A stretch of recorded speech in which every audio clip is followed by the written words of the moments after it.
मैं प्रेमजीत प्रकाश थॉमस राज क्लासेस तरफ से आप सभी का हार्दिक अभिनंदन करता हूं। आज हिस्ट्री का 19वां पार्ट लेकर आए हैं, जिसमें बताने जा दिल्ली सल्तनत और में से खिलजी वंश। दिल्ली सल्तनत का मतलब खिलजी वंश। खिलजी वंश का शासनकाल पूछेगा तो बोलिएगा 1290 से लेकर 1320 ईस्वी में। वीडियो अच्छा लगेगा तो लाइक कीजिएगा, शेयर कीजिएगा, सब्सक्राइब कीजिएगा और वीडियो को पूरा देखिएगा, ज़रूर फायदा होगा। चलिए, दिल्ली सल्तनत में खिजली वंश। तो सबसे पहले गुलाम वंश था। गुलाम वंश के शासन पूछेगा तो बोलिएगा 1206 से लेके 1290 ईस्वी तक। अब यहाँ 1290 से लेके 1220 ईस्वी तक खिलजी वंश का शासन चलता है।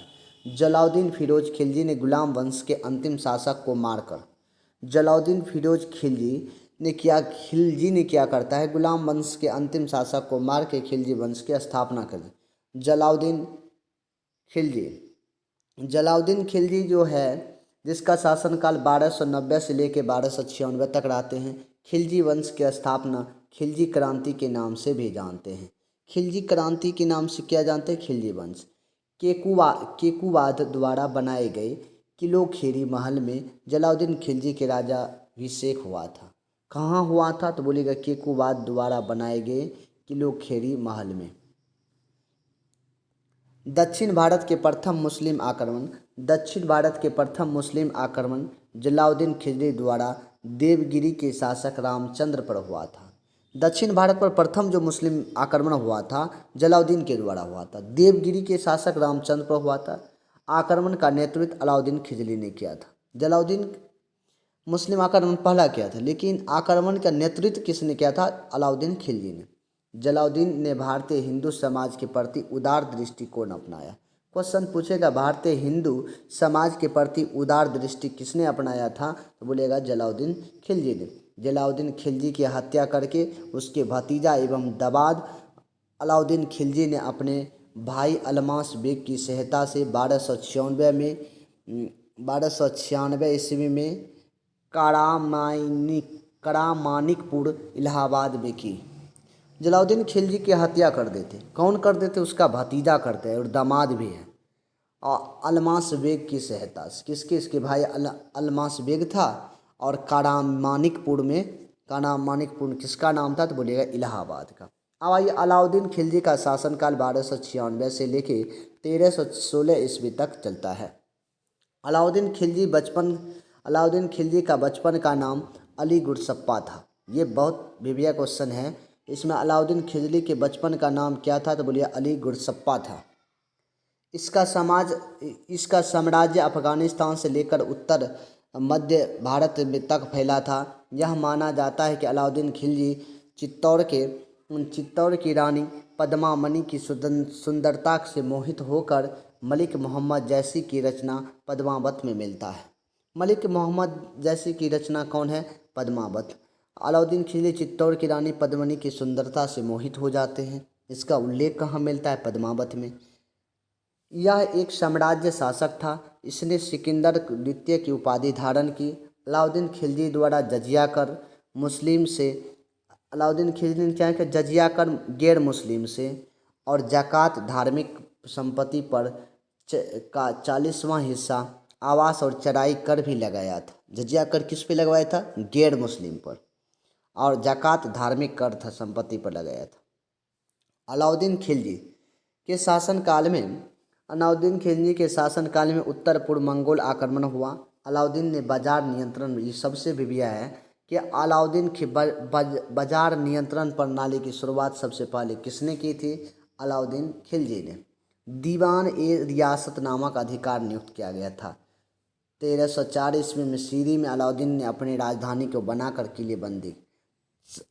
सीरी को अलाउद्दीन राजधानी ने अपने राजधानी बनाकर किलेबंदी की। अलाउद्दीन खिलजी ने जैसलमेर और गुजरात में 1298, रणथंभौर में 1310, चित्तौड़ में 1303, मालवा में 1305, सिवाना में 1308 और जालौर में 1311 में आक्रमण करके जीता था। ये सब जीता था। जैसलमेर में जीता था, रणथंभौर में जीता था, चित्तौड़ में। ये किसका विजय था?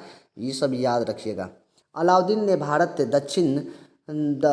ने दक्षिण भारत के देवगिरी को 1307 ईस्वी में, तेलंगाना 1309 में और होयसल को 1311 से आक्रमण करके उनके अधीनता को स्वीकार करने पर मजबूर कर दिया। अमीर खुसरो और अमीर हसन देहलवी ने अलाउद्दीन के दरबार के द्वारा संरक्षण प्राप्त था। अमीर खुसरो अलाउद्दीन खिलजी के दरबार में रहते थे और अमीर हसन देहलवी। अलाउद्दीन खिलजी हिंदू के प्रति बहुत निर्दयी था। हिंदू के प्रति कौन से शासक बहुत निर्दयी था? अलाउद्दीन खिलजी। अलाउद्दीन ने अली दरवाज़ा नामक निर्माण कराया। अली दरवाज़ा अलाउद्दीन खिलजी ने प्रारंभिक तुर्क कला का सर्वश्रेष्ठ नमूना है।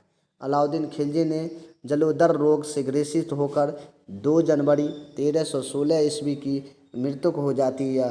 यह माना जाता है कि अलाउद्दीन खिलजी अंतिम समय में त्वचा रोग यानी कोढ़ हो गया था, जिससे वह बहुत परेशान था। इसलिए मालिक गाफूर को बोला, मुझे मार दो। अलाउद्दीन की मकबरा कुतुब मीनार के परिसर में स्थित है। यह माना जाता है कि मलिक काफूर एक हिजड़ा था। अलाउद्दीन खिलजी की मृत्यु के बाद मलिक काफूर 6 वर्षीय बालक शहाबुद्दीन उमर को गद्दी पर बैठा देते हैं। मलिक काफूर ने उस सत्ता को लालच में शहाबुद्दीन का अंधा करवा कर स्वयं शासन करने लगा। मलिक काफूर ने सत्ता की लालच में शहाबुद्दीन को अंधा करवा कर स्वयं शासन करने लगा। मलिक काफूर सत्ता मात्र 35 दिन तक ही रहा। उसके बाद मुबारक शाह खिलजी ने इसकी हत्या कर दी। मलिक काफूर का हत्या किसने? मुबारक शाह खिलजी ने। मुबारक शाह खिलजी की शासनकाल 1316 ईस्वी से 1320 ईस्वी तक होता है। यह सुल्तान बनने के बाद आलस्य, विलासिता, वासना आदि दुर्गुणों का शिकार था। मुबारक शाह खिलजी आलस्य था, विलासिता था, वासना था, इस सब था। मुबारक शाह नग्न स्त्री पुरुष के साथ दरबार में आता था। कभी कभी स्वयं नग्न होकर दरबार में दौड़ता था। नग्न स्त्री पुरुष के साथ दरबार में रहते थे और नग्न होके नाच के। कौन सा? मुबारक शाह खिलजी खुतबा व सिक्कों पर खलीफा नाम हटाकर स्वयं को खलीफा घोषित किया। अमीर शाह 1320 ईस्वी में मुबारक खिलजी की हत्या कर देते हैं। मुबारक खिलजी रहा नहीं गया अमीर शाह खुसरो साहब को, उसने क्या करते हैं? मुबारक शाह को मार देते हैं। दिल्ली सुल्तान बन गया। हिंदू धर्म से परिवर्तित मुसलमान था। इसने पैगंबर के सेनापति की उपाधि धारण किए थे। खुसरो शाह के संत निजामुद्दीन औलिया एक नैतिक समर्थन प्राप्त था।